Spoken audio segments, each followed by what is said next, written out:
네, 안녕하십니까. 11월 22일 부동산에 관련된 아주 특별한 이야기, 부동산 별별 수다에 오신 여러분을 환영합니다. 자, 오늘 여러분들과 함께 나눌 이야기는 우리 19일날 아주 폭탄 같은 기사가 있었어요. 난리 났습니다. 네, 그래서 주말에 아주 그냥. 그랬어요? 네. 그래서 저도 얘기를 봤어요. 봤는데 무슨 어떤 얘기가 있었냐면 뭘까요? 서울 집값이 도쿄보다 1.4배나 비싸다. 우리나라 집값이 엄청 비싸다는 기사가 나왔어요. 엄청. 그래서 아주 그냥 난리가 났어. 초토화가 됐어. 초토화가. 일단 뭐 그 내용이 우리나라 집값이 서울의 집값이 도쿄보다 비싸고 서울 사람이 번 돈 가지고 그러니까 이 도시 근로자 평균 소득 가지고 집을 살려고 하면 9.2년 동안 한 푼도 안 쓰고 벌어야 서울의 중위 집값을 살 수 있다. 근데 그게 심지어 뉴욕의 평균 그걸 가지고 중위 주택을 사는 것보다 3.5년이 더 걸리고 일본 집값보다는 일본 집값이 중위 가격이 3억 얼마래요. 우리나라 서울은 4억 얼마라 그래서 서울 집값이 도쿄보다 훨씬 비싸다. 그런 얘기가 나오면서 우리나라 부동산 가격의 버블, 거품론 그 얘기가 아주 그냥 난리였죠. 그렇게요. 그것 때문에 아주 그냥 시끌시끌한 요 며칠 변하고 있는데요. 근데 그 자료를 누가 내놨느냐가 사실은 핵심이야. 그게 핵심이에요? 왜냐하면 이게 그냥 서울의 집값은 비싸요. 그냥 길 가는 사람이 외쳐. 그러면 그냥 그런가 보다 하겠지. 근데 우리 엄마가 예를 들어 서울 집값 너무 비싸 그러면 그건 엄마 생각이고요. 근데 그게 아니라 일단 국회에서 조사한 내용을 바탕으로 이제 그 국회의원이 그런 발표를 하면서 이게 결국 국회라고 하는 데가 입법을 하는 데잖아요. 그러니까 국회에서 자료를 통해서 그런 식으로 인지를 하고 있다는 자체는 뭔가 입법의 과정도 충분히 그러니까 굉장히 진행될 수 있다. 그 영향력이 있는 쪽에서 그런 얘기가 나온 거기 때문에 움찔한 거죠. 정말 그런 거야. 조사도 국회 쪽에서 조사를 했다라고 하니 그랬던 거죠. 그러니까 말이에요. 그래서 서울 주택 중위 가격이 일본 도쿄나 오사카보다 1억 2천에서 2억 3천만 원 비싸고 미국 워싱턴 DC, 뉴욕과 비슷한 수준이다.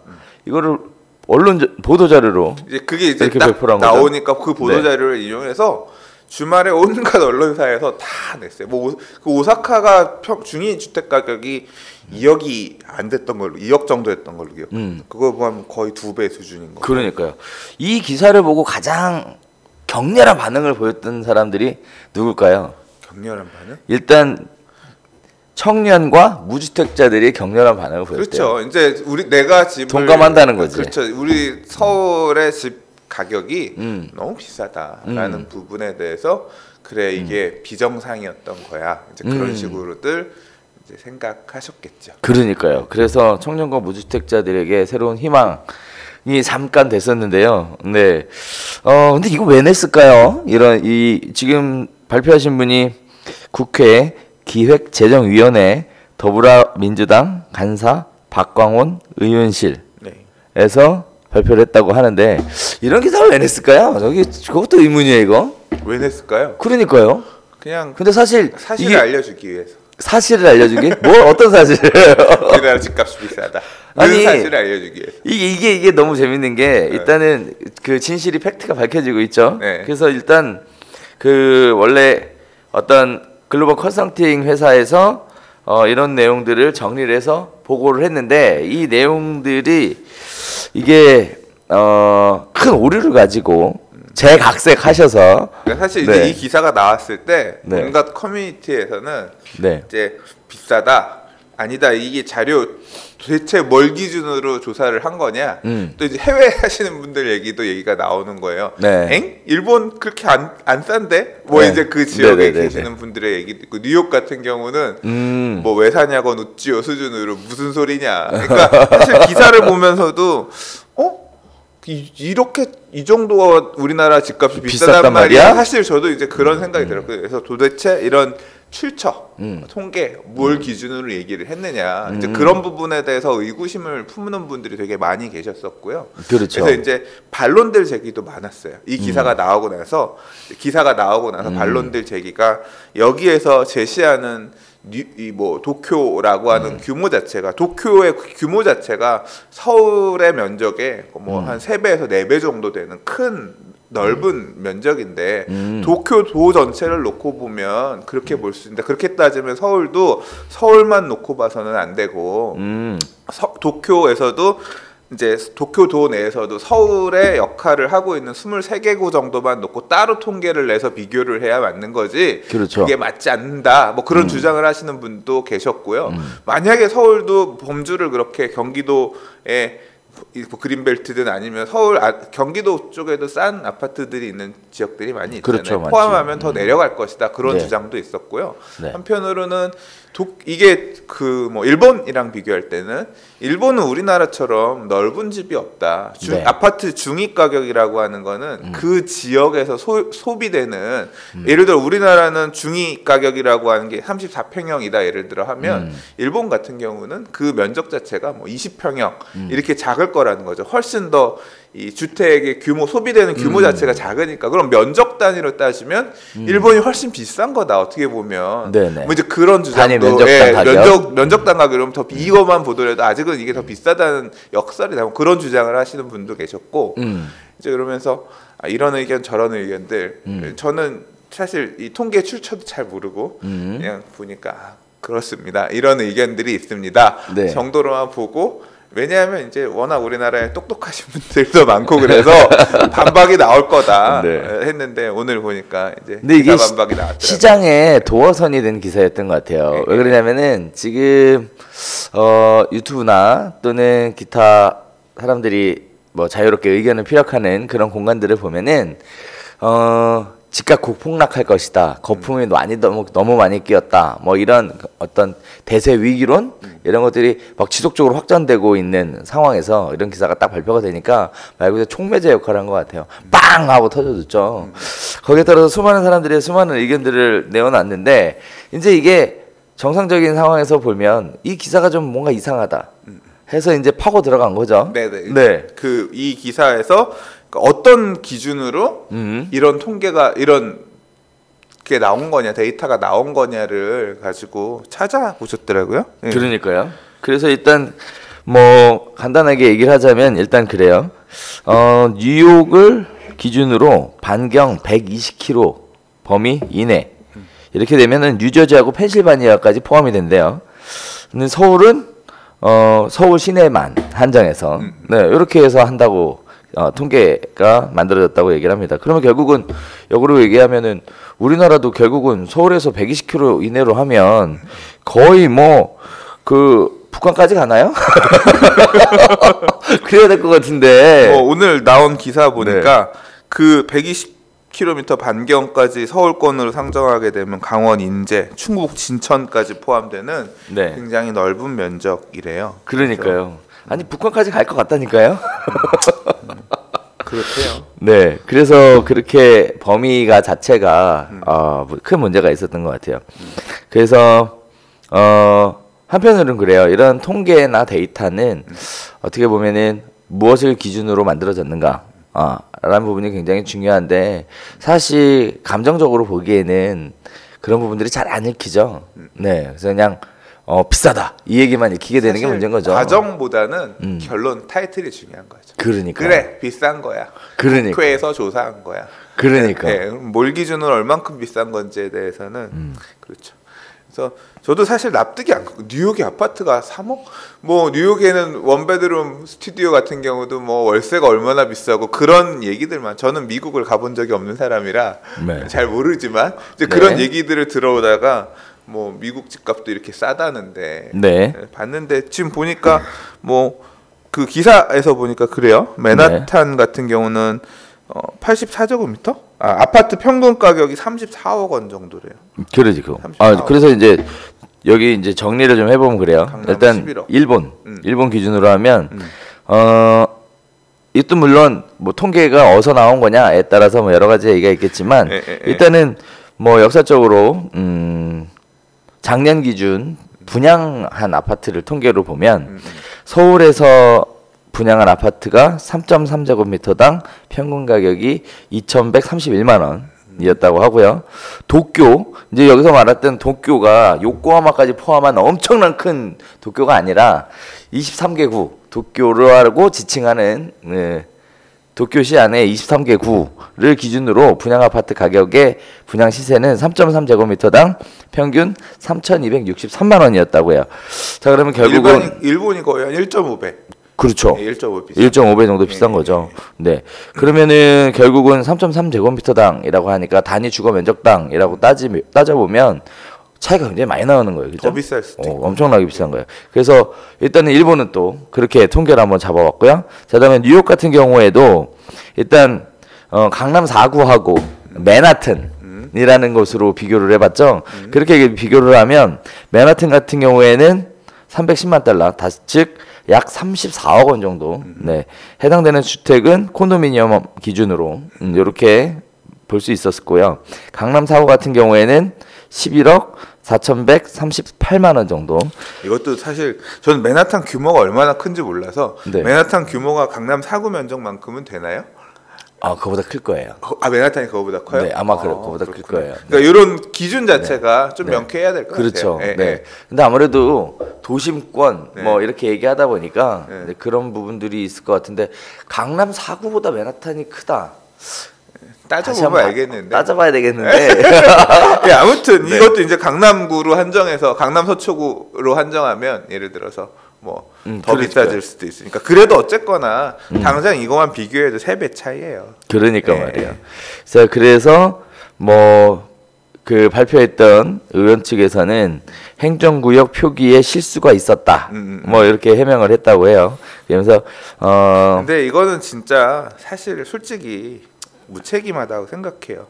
이게 행정구역의 표기에 저게 있다고 하면 사실 결과적으로 되게 혼란만 가중되고 어떤 발표로서 큰 의미를 찾기 힘든 그런 자료였던 거잖아요. 조금 신중하게 해주시면. 그러니까요. 그래서 이런 생각도 들어요. 이게 진짜 실수였냐 아니면 인위적으로 실수한 거냐 이런 식의 생각도 들 만큼 너무 차이를 많이 보여주는 그런 것 같아요. 이게 뭐 원소스에서는 여러 가지 뭐 언급들이 있었는데 뭐라고 얘기가 돼 있냐면 원소스에서는 먼 대도시권 주택 시장을 아우르는 통계다라는 것을 강조했다고 해요. 그래서 120km라는 아주 큰 대도시권이죠. 그거를 강조했다고 해요. 그런데 이제 그럼에도 불구하고 강조한 얘기는 싹 빼버리고 도쿄민 요코하마는 도쿄로, 그렇죠? 그리고 뉴욕권 뉴저지 펜실베니아는 뉴욕으로, 네, 이런 식으로 지역 범위의 설정 큰 오류를 범하게 되면서 많은 시장의 왜곡을 만들어내는 것 같은데요. 이런 생각은 들어요. 왜 이런 식의 보도 자료를 냈을까요? 아까 말씀드렸던 것처럼 뭐 입법 활동이었나 아니면 관심을 좀 받아보려는 노이즈 마케팅이었을까요? 저는 잘 모르겠어요. 제가 사실 저는 정치 쪽은 잘 몰라서. 아, 저도 정치 쪽 전혀 몰라요. 그러니까 어떤 이유에서 이런 걸 발표하셨는지는 잘 모르겠지만 다만 조금 이렇게 어떤 통계를 왜곡해서 어떤 주장하려고 하는 부분들을 뭐 돋보이게 하는 거는 왜곡이라기보다는 통계에 대한 해석은 사실 같은 통계를 가지고도 다양한 해석이 나올 수 있으니까 그렇죠. 그렇긴 한데 조금 이런 자료를 발표하실 때에는 조금 더 책임감 있는 자세로 조금 신뢰갈 수 있는 데이터 범주를 만들어서 신중하게 발표를 하시는 게 좋지 않을까. 그러니까요. 우리 의원님께서 그 보고 자료하고 보도 자료를 만들 때 자료하고 한 번쯤 이렇게 검토해 보시는 그런 것만 해주셨어도 시장에 혼란이 만들어지진 않았을 것 같은데 좀 아쉽다는 생각입니다. 네, 근데 또 지금 사실 이제 이렇게 이것도 하나의 반론이 나온 거고요. 또 저는 또 어떤 반론이 어떻게 있을지.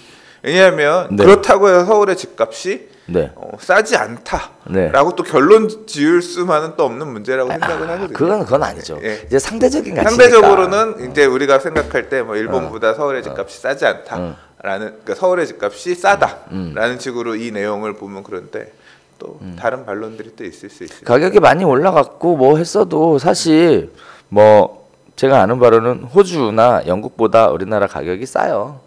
지금. 네. 호주보다 영국보다 네, 네 싸요. 네. 왜냐면 거기 분양 업체들이 들어와가지고 뭐 이렇게 세일하려고. 사실 저는 이런 생각도 들었어요. 최근에 우리나라 34평 아파트 중에 최고 비싸게 팔린 아파트가 얼마인지 아세요? 글쎄요. 맞춰보세요. 한 30억대 후반? 어디가 그렇게 비싼 아파트가 있어요? 뭐 그런 것도 있을 수 있지 않겠어요? 한강변에? 제가 어저께 반포에 압구정에 개포에 있는 사장님들이랑 술을 한잔 먹었어요. 그러면서 이제 동네 돌아가는 얘기를 좀 들었거든요. 이건 아직 부동산 실거래가 찍히지는 않았는데 거래 신고하면 나오겠죠. 조만 그 아크로리버 파크가 얼마 전에 25억에 팔렸대요. 네, 34평 25억. 그러면 얼마예요? 8천인가? 83, 24. 예, 8천 정도 되겠네요. 7천에서 7,800? 한 7, 8천 되는 수준이네요. 근데 어제 이제 제가 저는 여러 커뮤니티에 참여하고 있으니까 부동산 카페 단체 오픈 채팅방에서 퀴즈를 내주시는 분이 있어요. 아 그래요? 네, 그분이 이제 문제를 내셨는데 큰 공원을 끼고 있는 아파트, 뉴욕에서 맨하탄에서 공원을 전망할 수 있는 새 아파트는 말 그대로 최고 비싼 아파트는 아니겠지만 평균적으로 맨하탄에 있는 센트럴파크를 볼 수 있는 공원의 아파트의 평균 가격 정도는 얼마 정도 할 것 같아요라는 퀴즈를 냈거든요. 그래서 얼마일까 해서 봤는데 그걸 갖다가 그다음에 영국의 이제 하이드 파크를 보고 있는 그쪽이라 해서 했는데 37평 정도 34평인가 37평 정도 되는 면적, 방 2개, 뭐 화장실 2개 정도 되는 규모의 콘도가 30몇 억이었어요. 가격이. 아 그래요? 네. 그러니까 우리나라 집값도 뉴욕의 맨하탄에 공원을 볼 수 있는 아파트, 뭐 새 아파트는 아니겠지만 우리나라 최고 비싼 아파트가 이거 하면 우리나라 아파트 가격도 이렇게 보면 나쁘지 않네. 싸지는 않은 수준이다. 이렇게 최고 가격의 아파트를 생각해 보면 사실 저는 그런 생각이 좀 들긴 했거든요. 공원을 보는 아파트가 비쌀까요? 아니면 강이나 바다를 보는 아파트가 비쌀까요? 그건 나라마다 다르겠지. 글쎄. 강을 보는 쪽에서는 강보다 주제가 왜 글로 가? 왜요? 왜 재밌잖아. 용산이 뜰 거냐? 용산 얘기하지 마. 그래서 아무튼 우리나라 부동산 가격도 가히 싼 수준은 아니다. 저는 뭐 그런 느낌이 들었어요. 이건 뭐 제 주관적인 생각이니까. 네. 여기 오시면 그렇게 겸손하게 얘기하나 몰라. 아니에요. 저는 사실 제가 이제 어제 이제 반포를 돌면서 그런 생각을 했거든요. 무슨 생각이야? 제가 이제 서초에서 초중고등학교를 나왔어요. 그렇죠. 그래서 마음의 고향 같은 곳이야. 걸어보니까 좋긴 좋아요. 옛날 생각도 나고. 근데 돌아갈 수가 없어. 하도 비싸서. 내가 거기에 집을 살 수. 그냥 그래 우리 애들은 지금 살고 있는 이 동네가 고향이고 나는 사실 마음의 고향 같은 곳이 이 동네였는데 고향으로 갈 수 없구나. 마음이 아프다. 근데 그런 거 아세요? 왜 신도시 만들어지고 분당으로 강남에 있는 주택을 팔고, 왜냐면 그 재건축이 들어갈 만큼 낙후되고 오래되고 해서 살기가 불편해서 이제 분당으로 또는 수서로 이렇게 해서 이사 나가셨던 분들 있잖아요. 그분들 만나면 땅을 치고 후회하시는 게 그거예요. 그렇죠. 진짜 밀려나면 이게 그런 분들이 되게 많더라고요. 그러니까요. 재진입 불가. 근데 이제 제 친구들 좀 고등학교 친구들 보면 돌아와서 사는 친구들이 되게 많아요. 그래요? 다시? 어떻게? 뭐 어떻게 사는지 모르겠지만 돌아와서는 임대로 사는 거죠. 반포 같은 경우는 이제 다 대부분 재건축 이슈들이 있는 지역이니까 전세 가격은 매매가에 비해 상대적으로 비싸지 않으니까 이렇게 돌아와서 사는 친구들이 많아요. 자기 어릴 때 유년 시절 생각하고 교육 이런 게 강남의 전세 가격이 싼가 보죠, 그러면? 새 아파트는 되게 비싸고요. 네네. 그러니까 재건축을 앞두고 있는 단지들 같은 경우는 아직 그렇게 안 비싸니까. 물론 돈 많아서 사서 오는 애도 있고 이제 뭐 새 아파트에 임대로 오는 애들도 있고 하긴 한데. 재건축을 앞두고 있는 30년 된 아파트? 저도 가서 보고 깜짝 놀랐어요.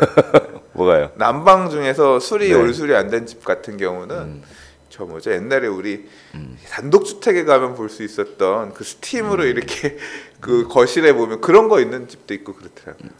뭐 이런 얘기해도 되나? 그런 것도 있어요. 재건축을 앞둔 좀 이름이 많이 나온 아파트는 가정부가 거주할 수 있는 창고방 같은 게 따로 있는 아파트들. 큰 집들 같은 경우는 그런 식으로 지어졌던 아파트들 좀 있어요. 맞아요. 그러니까 보면 방이 그 큰 평수 아파트에 주로 있고요. 네. 그 언제 평면 보면 되게 재밌을 텐데.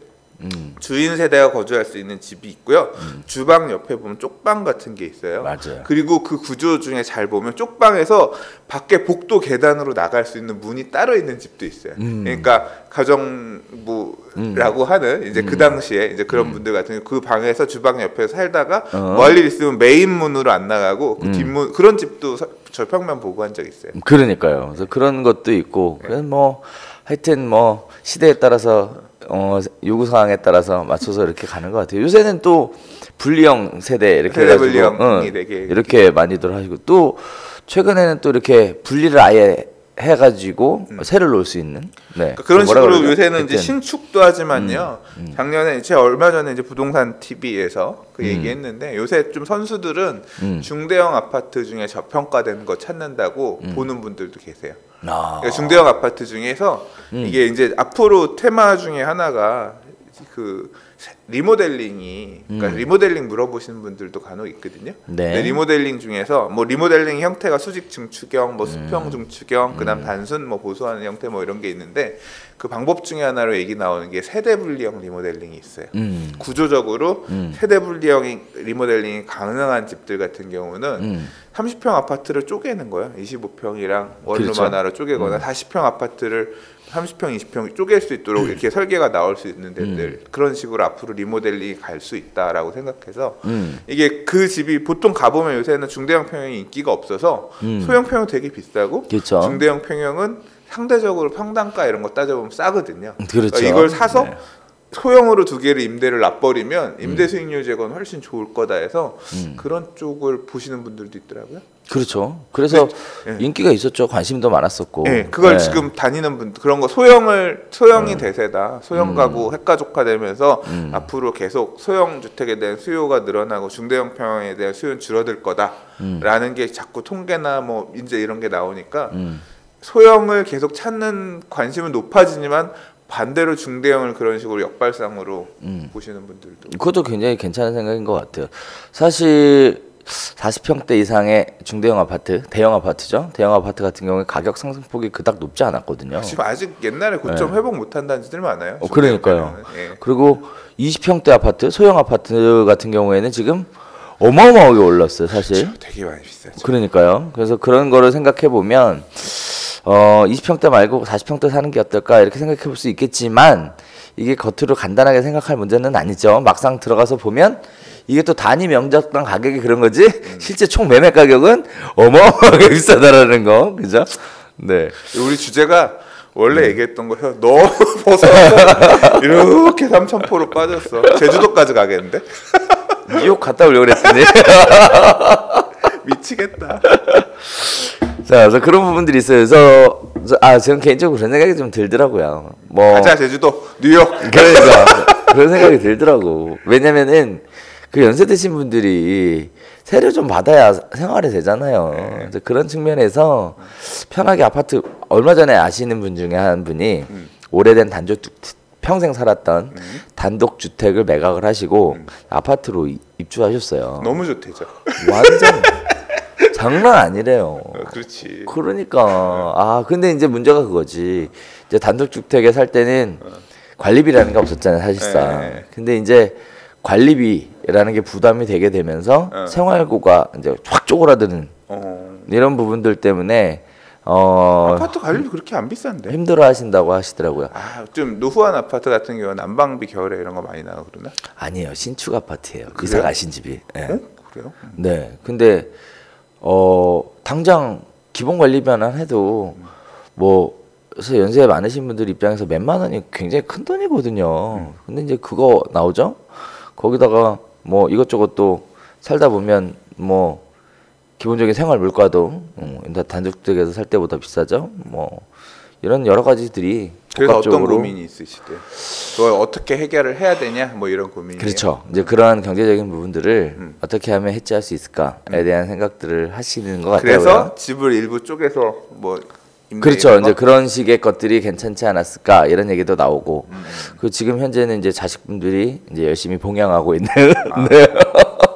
그게 해결이 안 되니까 네. 그리고 또 소형 아파트로 갔으면 좀 뭐랄까요 부담이 덜할 수도 있었지만 중형으로 가셨어요. 그러다 보니까 이제 그것도 또 다른 부담인 것 같아요. 근데 사실 두 부부 내외가 살면서 이제 뭐 소형으로 가는 게 훨씬 더 뭐 살기도 편하고 신경 쓸 것도 없고 하나가 많아요. 그러니까 가면 갈수록 뭐랄까 가구 수에 대한 인원 수가 줄어드니까 결국은 핵가족화가 점점 더 진행이 되면서 네. 소형을 찾게 되는. 통계청에서 그쵸? 발표한 도표를 저 어저께 봤었는데 진짜 가파르게 이렇게 그 2045년 뭐 2045년 너무 먼 미래긴 한데 그쯤 가니까 1인 가구, 2인 가구 비중이 70%가 넘어요. 그러니까 1인 가구가 37%? 제가 이게 기억이 정확하게 한 1인 가구가 37% 정도, 2인 가구가 36점 몇 프로 이래가지고 한 70 몇 프로 되더라고요. 그리고 나머지가 3인 이상 가구예요. 그러니까 주택 주거의 형태 자체가 그거에 비례하게끔 그렇죠. 확 바뀌어야 되는 그런 구조인 거죠. 그렇죠. 예. 그래서 이제 아까 말씀하셨던 대로 40평대 아파트가 사실 대부분 다 화장실 2개를 갖고 있으니까 평면도에 따라서 세대를 구분할 수 있는. 근데 이게 그렇게 리모델링 할 수 있는 집들이 또 그렇게 많지 않아요. 그렇게 많지는 않겠지만, 네, 그 하나의 좋은 수단이 될 수도 있을 것 같다라는 생각. 갑자기 네. 또 든 생각이 하나 있어. 얘기하다 뭐야? 보니까 이게 그래서 리모델링도 사실 어떻게 보면 도시 재생, 도시 정비의 한 부분이잖아요. 그렇죠. 제가 그 관심이 많은데 뭐 지금 갑자기 주제가 확 돌아가는데 이번에 포항에 지진 났잖아요. 네, 그렇죠. 그 지진 부분이 이게 이제 입법하는 분들이나 아니면 이 정비 관련해서 그러니까 결국 뭐 안전진단을 하거나 재건축을 위해서 안전진단을 해야 되고 재개발을 하기 위해서 노후주택 보잖아요. 그렇죠. 그리고 예전에 이제 이런 그러니까 서울시에서 재개발구역 지정하는 요건 중에 보면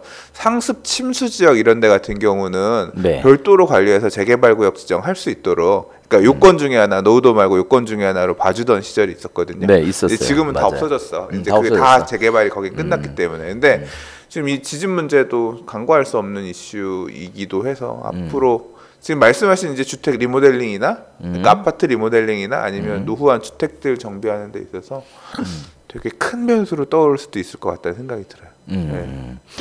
저는 개인적으로 이런 생각도 들어요. 아, 건축비가 많이 올라가겠구나. 근데 요새 짓는 아파트들은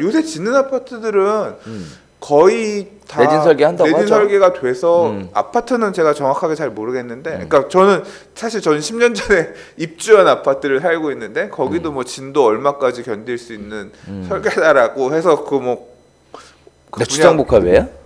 네 맞습니다. 아 죄송합니다. 네.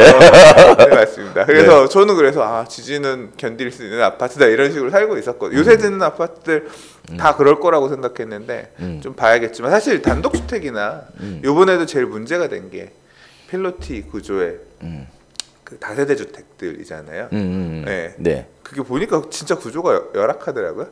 이게 그래요? 우리가 뭐 레고를 하면 이게 보통 기둥을 이렇게 올려서 기둥 기준으로 이렇게 힘을 받게끔 한 게 아니라 밑에 기둥 올리고 그게 집을 이렇게 얹은 형태더라고요. 그러니까 흔들리면 이게 무너지는 그런 식으로 그러니까 이게 기둥이 쭉 다 올라가서 기둥끼리 힘을 받을 수 있도록 이렇게 짓지들 않나 보더라고요. 그래서 그런 집들 그러니까 그런 이제 이번 지진 문제 때문에 건축법이든 아니면 많은 부분에 있어서 좀 변화가 있죠. 근데 사실 이런 문제들이 생길 거라고 얘기를 하고 학자들 입장에서 지속적으로 내진에 관련된 부분이 더 보강돼야 된다 이런 얘기들이 강조가 됐었는데 사실 포항 사태가 발생하면서 좀 더 이슈가 될 것 같고 그러다 좀 더 까다로워지게 되고 그렇게 되면 결국은 건축비 상승으로 연결되게 되고 하는 건축비 상승으로 연결되게 되면 건축 원가가 올라가게 되니까 이때다 하고 많이 받아먹으면 안 되는데 우리나라는 또 그게 문제야. 이때다.